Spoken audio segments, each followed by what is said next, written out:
The European Union now has no excuses not to knuckle down and reach a Brexit trade agreement, sources say.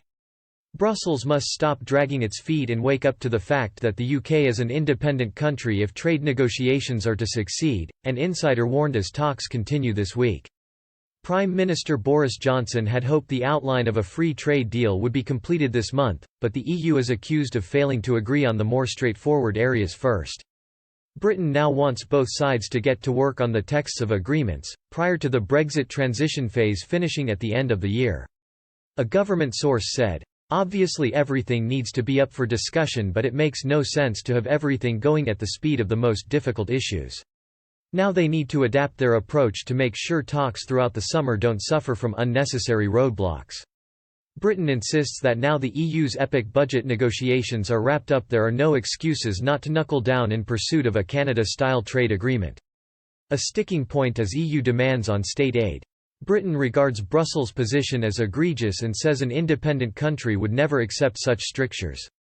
The source said, "What's needed now is internal reflection on the EU side on whether what they're asking us is consistent with our status as an independent country at the end of the year. If they do that and come to the correct conclusion, we'll be able to move forward."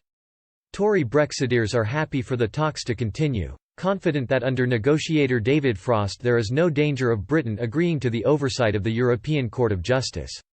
There is also relief that the UK is out of the EU and will not have to make member state contributions to the €1.074 trillion, £979 billion budget and €750 billion EU Recovery Fund agreed last week.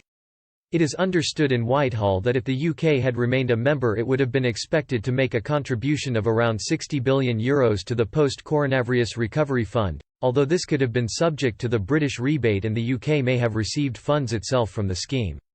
Former Brexit Minister David Jones said, "I think we have had a lucky escape and got out of it just in time. I think it's very fortunate. Even people who were wondering if we were doing the right thing by leaving the EU will just look at what's going to be happening as a consequence of COVID and realize that it would have been much worse for us if we had remained there."